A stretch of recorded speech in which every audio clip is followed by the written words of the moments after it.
नमस्कार, मैं प्रिया तायल। आप देख रहे हैं समाचार प्लस। 2 गज की दूरी, मास्क है जरूरी। ये बात भूल चुके लोगों को जरूरत है इस बात को एक बार फिर याद करने की, क्योंकि कोरोना एक बार फिर हमारी जिंदगी में दस्तक देने जा रहा है। कोरोना की पहली और दूसरी लहर को दुनिया भर ने देखा कि कैसे दुनिया भर के कई देशों ने उसके आगे अपने घुटने टिका दिए, लेकिन भारत ने एकजुटता के साथ उसका सामना किया। लेकिन अब एक बार फिर कोरोना दुगनी ताकत के साथ दस्तक देने जा रहा है, जिसका नाम है ओमिक्रॉन। कोरोना का तीसरा रूप ओमिक्रॉन डेल्टा वेरिएंट से ज्यादा खतरनाक बताया जा रहा है। WHO ने वेरिएंट ऑफ कंसर्न की कैटेगरी में इसे रखा है, यानी कि हमें पहले से ज्यादा और सतर्क रहने की जरूरत है। पिछले 2 सालों से कोरोना का कहर झेल रही दुनिया जैसे तैसे पटरी पर आने की कोशिश कर रही थी, लेकिन कोरोना के इस नए वेरिएंट ने एक बार फिर लोगों को चिंता में डाल दिया है। इस नए वेरिएंट से यूरोपीय देशों में मची खलबली अब भारत में भी देखने को मिल रही है। इस नए वेरिएंट को देखते हुए केंद्रीय स्वास्थ्य मंत्रालय ने सभी राज्यों को नई एडवाइजरी जारी कर दी है। मंत्रालय की एडवाइजरी के मुताबिक जो लोग हाई रिस्क देशों से भारत आएंगे, उन लोगों को एयरपोर्ट पर ही रोका जाएगा और उनका RT-PCR टेस्ट कराया जाएगा। जब तक RT-PCR की रिपोर्ट नहीं आती है, तब तक उनको एयरपोर्ट पर ही रुकना होगा। अगर वहीं जिन लोगों की RT-PCR रिपोर्ट नेगेटिव आती है, उन लोगों को 7 दिन तक होम आइसोलेशन में रहना होगा और 8वें दिन एक बार फिर टेस्ट कराना होगा। और 8वें दिन जब टेस्ट कराने पर उनकी रिपोर्ट अगर फिर से नेगेटिव आती है, तो उनको 7 दिनों तक होम आइसोलेशन में रहना होगा।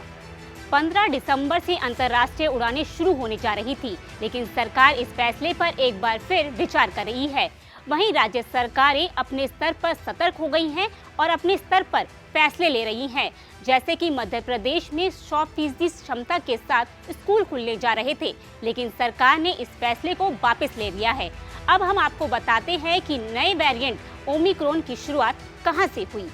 दक्षिण अफ्रीका के वैज्ञानिकों ने देश के सबसे ज्यादा आबादी वाले प्रांत गोटेंग में इस नए वेरिएंट की पहचान की और WHO को इसकी जानकारी दी।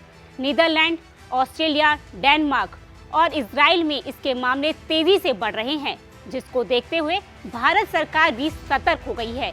चलिए अब जानते हैं कि नया वेरिएंट कोविड-19 का नया वेरिएंट ओमिक्रॉन बाकी वेरिएंट से कितना खतरनाक और गंभीर है।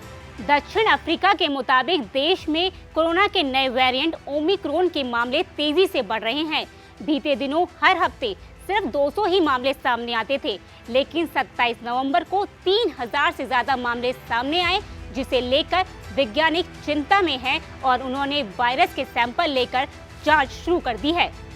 वहीं WHO का कहना है कि शुरुआती जांच में पता चलता है कि ये कोविड-19 का नया वेरिएंट पुराने वेरिएंट से ज़्यादा खतरनाक है, यानी कि रीइंफेक्शन इस वेरिएंट से ज़्यादा होता है और जो लोग कोविड-19 से संक्रमित होकर ठीक हो चुके हैं, वो भी आसानी से इसके जाल में आ सकते हैं और संक्रमित हो सकते हैं।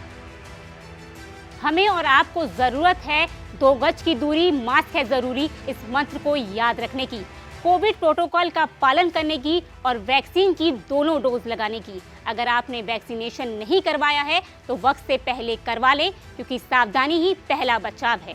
सावधान रहिए, ख्याल रखिए और सुरक्षित रहिए।